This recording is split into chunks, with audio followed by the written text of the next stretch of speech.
The courtroom was tense. The air felt heavy, like a storm was about to break. The judge, a stern man with a reputation for being harsh, glared down at the woman standing before him. She was ordinary, dressed in simple clothes, her hands slightly trembling. The charges against her were minor, something she swore she didn't do. But the judge wasn't interested in her side of the story. "You expect me to believe you," he scoffed, his voice dripping with sarcasm. "People like you always have an excuse. Always playing the victim." The woman swallowed hard. She had never been in trouble before, never faced the law. This was her first time in court, and the judge's words cut deep. The spectators in the room shifted uncomfortably. Some whispered. Others just watched, waiting to see what would happen next. The prosecutor smirked, confident the case was already won.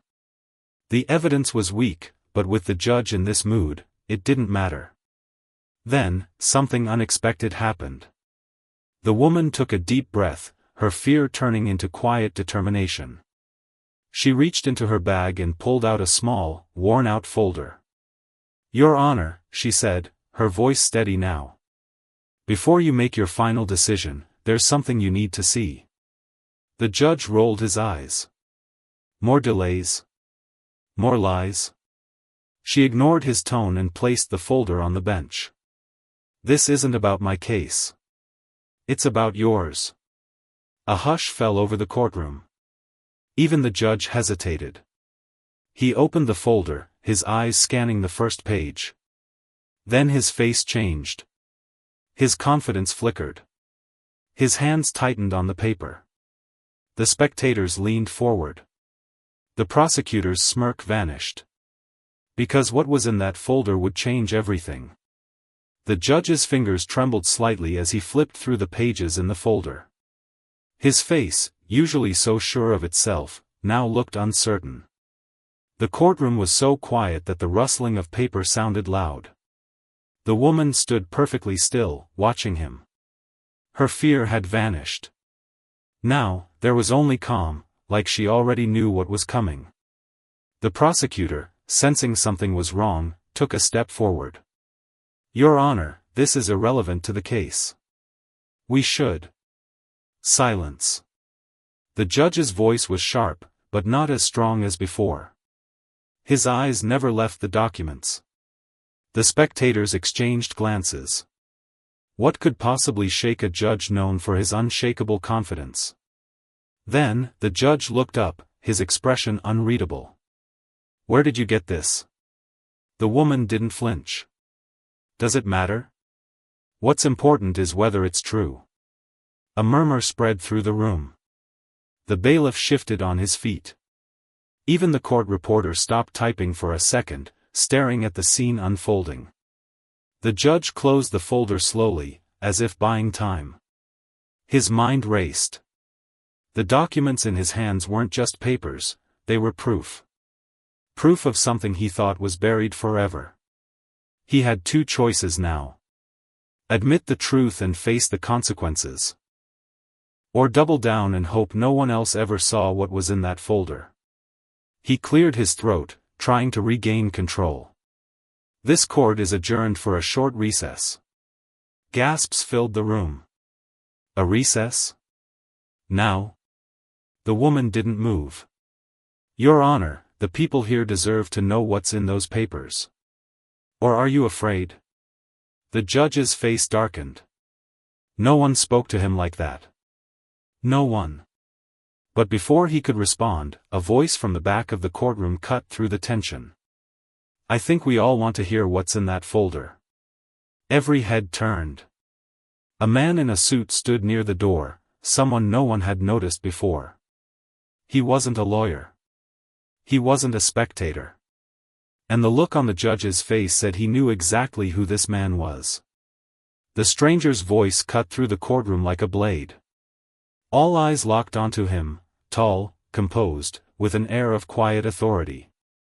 He didn't move from his spot near the door, but his presence alone seemed to shift the balance in the room. The judge's grip on the folder tightened. His lips pressed into a thin line. "This is highly irregular," he snapped, but his voice lacked its usual bite. The woman at the center of it all didn't turn to look at the newcomer. Instead, she kept her gaze steady on the judge. "Your Honor, you were about to rule on my case. Unless there's a reason you don't want to proceed?" A bead of sweat formed on the judge's temple. The courtroom, usually under his complete control, now felt like it was slipping through his fingers. The prosecutor, sensing disaster, jumped in. "Objection. This is clearly an attempt to intimidate the court and..." The stranger interrupted, calm but firm. "No one's intimidating anyone. But if those documents are what I think they are, then the people here have a right to know." He took a single step forward.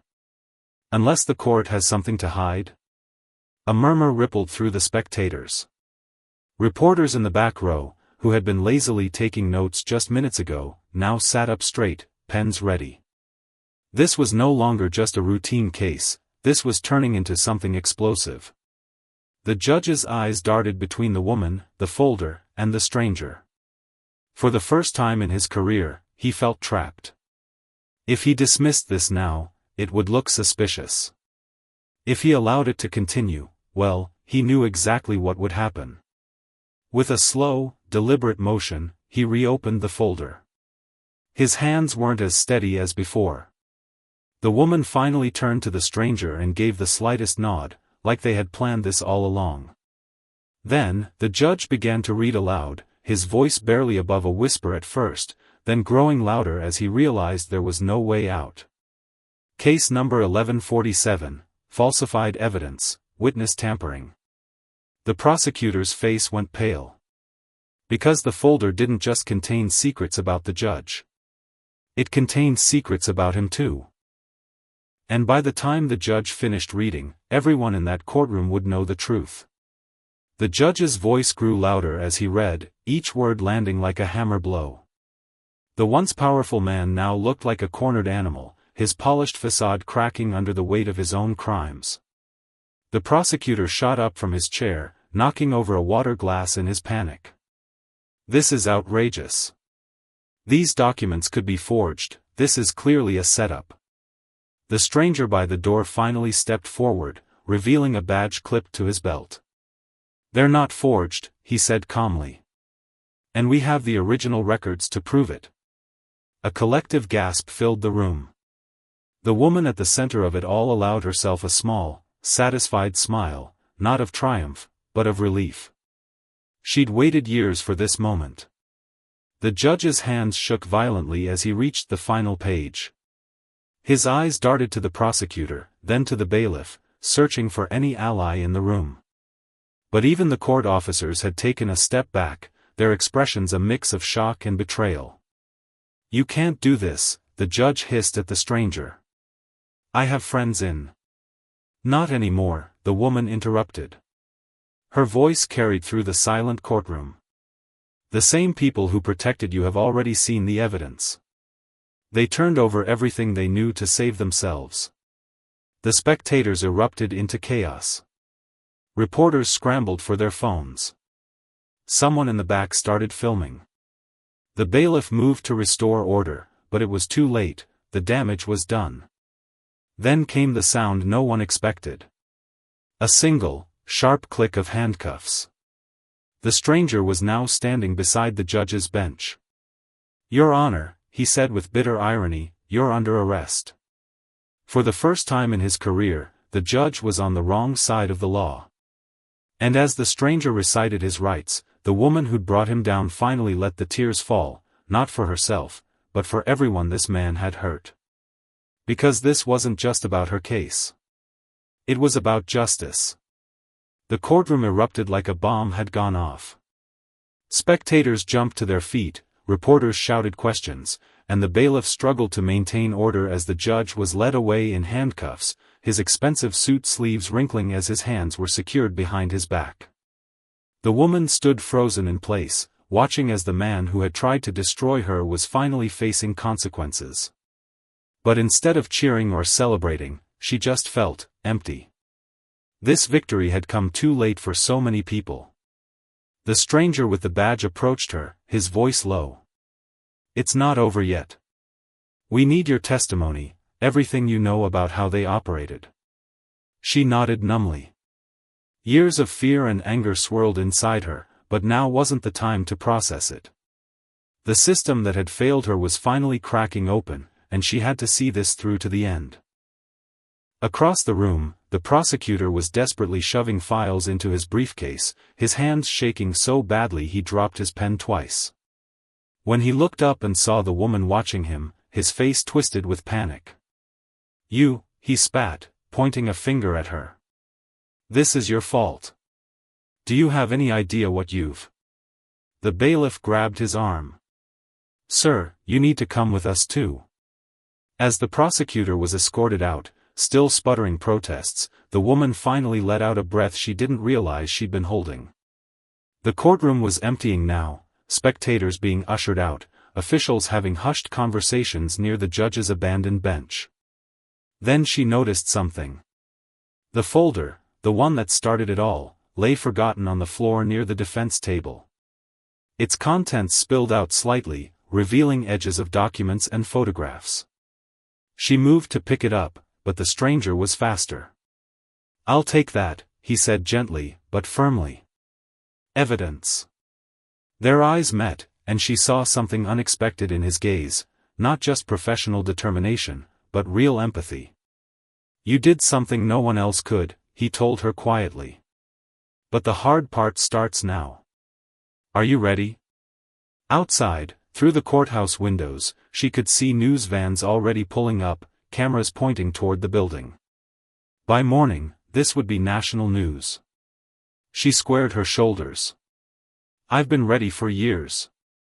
The fluorescent lights of the police interview room buzzed overhead as the woman sat across from the stranger, now identified as Detective Reyes. A recording device sat between them, its red light blinking steadily. "You understand this will be part of the official record?" Reyes asked, sliding a cup of coffee toward her. The steam curled upward, the first small comfort she'd been offered in days. She wrapped her hands around the warm cup but didn't drink. "Before we start, there's something you should know." Her voice sounded foreign to her own ears, weary but determined. Reyes paused, his pen hovering over the notepad.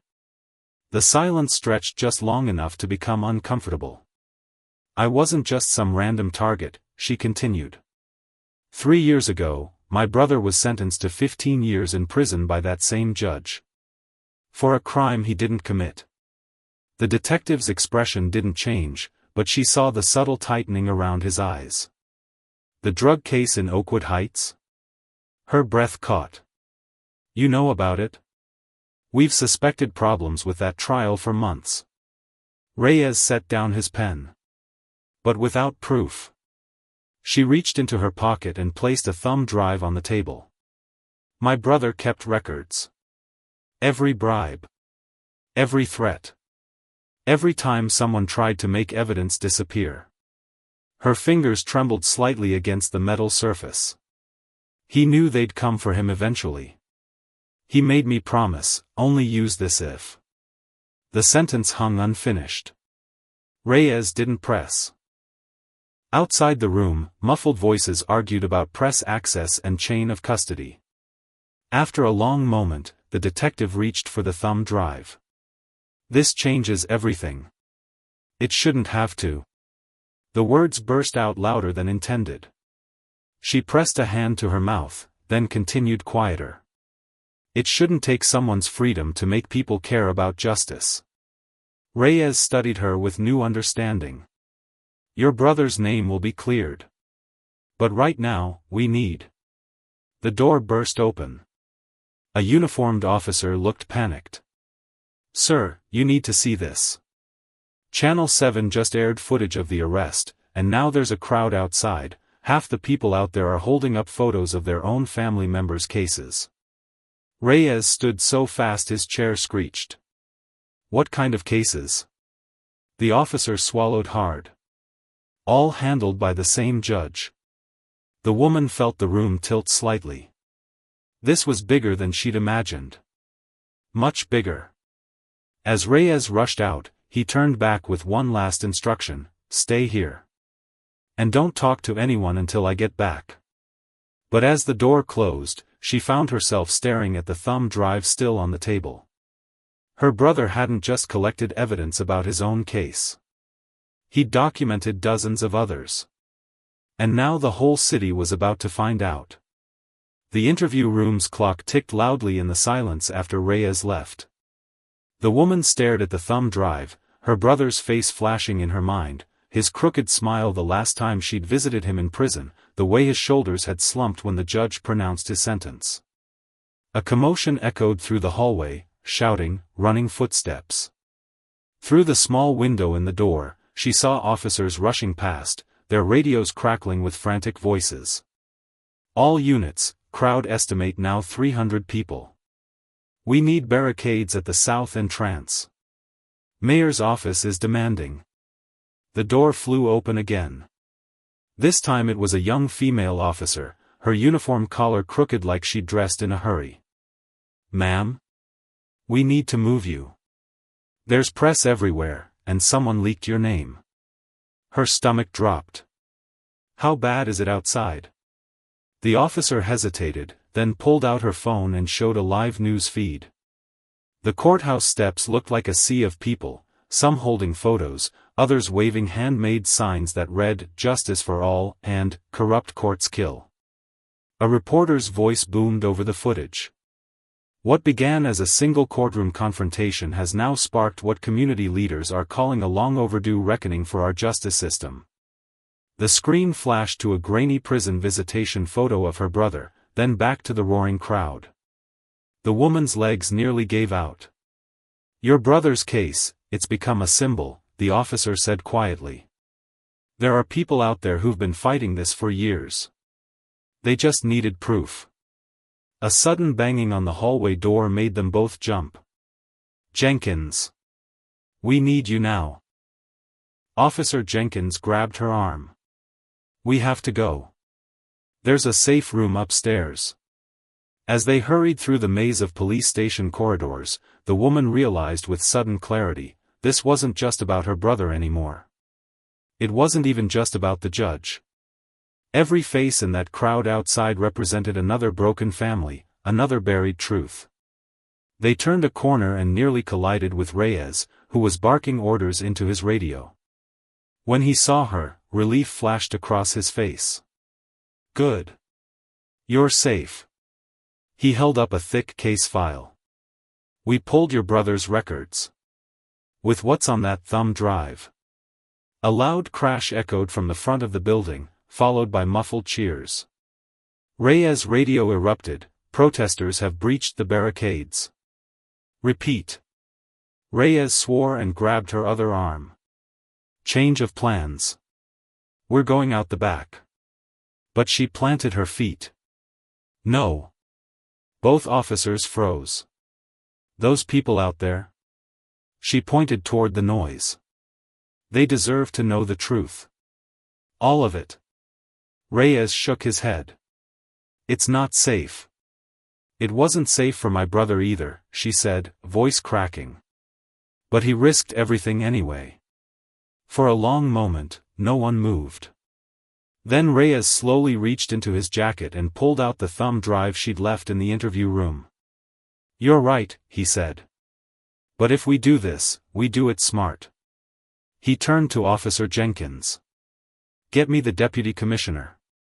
And call the news desk at the Chronicle, tell them we have exclusive documents about the Oakwood Heights case.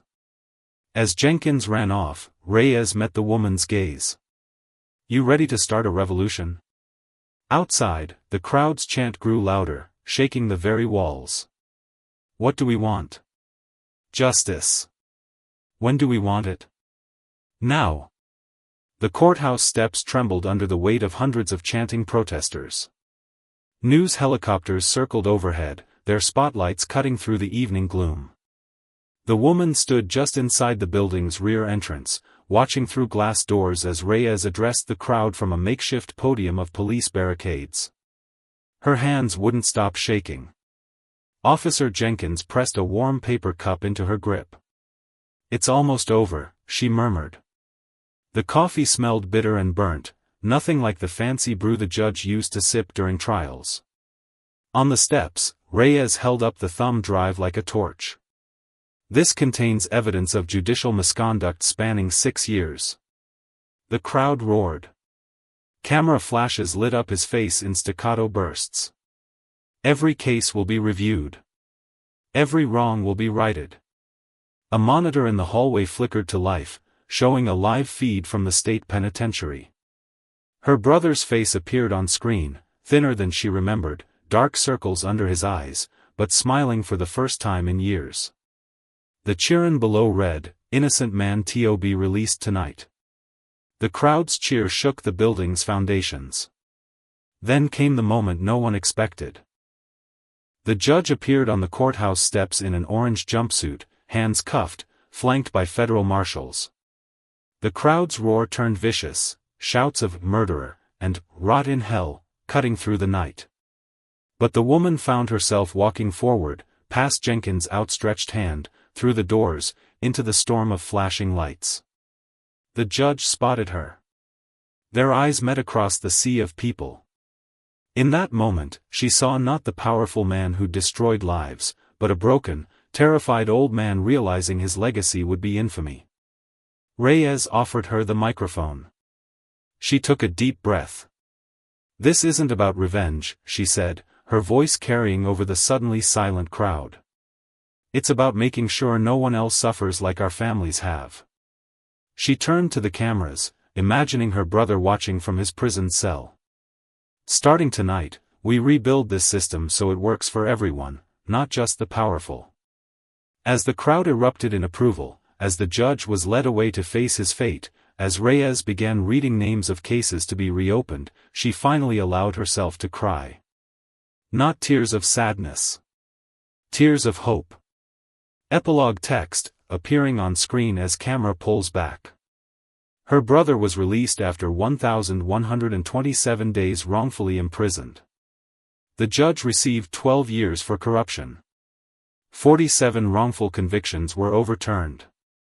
And the movement they started changed justice forever.